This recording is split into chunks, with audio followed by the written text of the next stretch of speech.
Kalabsha Temple and Nubian Museum Day Tour by Alice Phillips. One-day tour in Aswan, Egypt. Morning, a journey back in time at Kalabsha Temple. I woke up early to the warm, golden hues of the Aswan morning filtering through my window.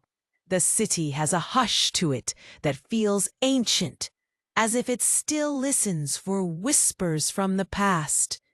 My Memphis tour's guide, cheerful and incredibly knowledgeable, picked me up right on time in a sleek, air-conditioned car. And off we went toward the first stop of the day, Kalabsha Temple. Even before we arrived, I was already mesmerized by the landscape. Desert cliffs that stretched endlessly, and Lake Nasser shimmering like a mirage in the distance.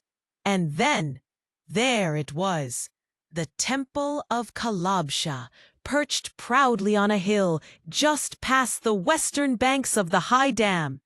The temple's sandstone walls seemed to glow in the morning sun. My guide explained how the entire structure was dismantled and relocated here from its original site, 40 miles south, to save it from submersion during the building of the high dam.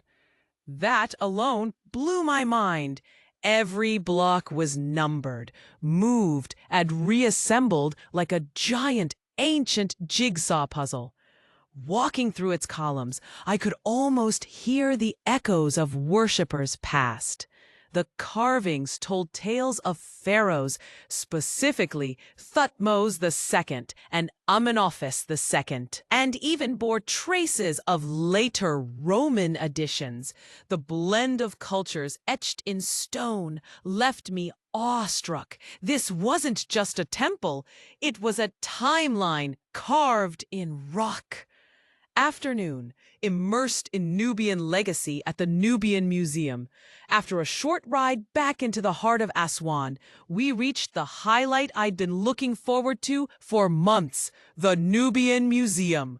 Opened in 1997, the museum is a modern oasis of ancient treasures. Inside, I wandered past relics that were once destined to disappear beneath Lake Nasser. Thousands of them, saved and showcased in a space that felt like a tribute not just to history, but to human resilience. One of the most striking exhibits? The life-size Nubian village scenes. They weren't just displays, they breathed. From models of traditional homes to the intricate jewelry and handmade tools, each artifact whispered stories of the Nubian people's everyday life. Their rituals, their joys, and their struggles. My guide pointed out the name Nubia comes from the ancient Egyptian word enbu, meaning gold, a nod to the region's famed mines. I loved that. It felt symbolic. A golden culture preserved against all odds.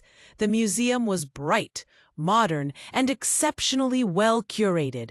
I lingered at the scenes of Nubian festivals, spellbound by the vibrant representations of music and dance.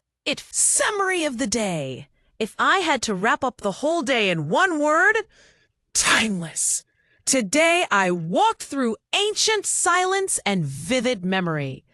From the imposing stones of Kalabsha to the living pulse of the Nubian Museum, Aswan showed me that history isn't just what we read. It's what we can still feel, touch, and live.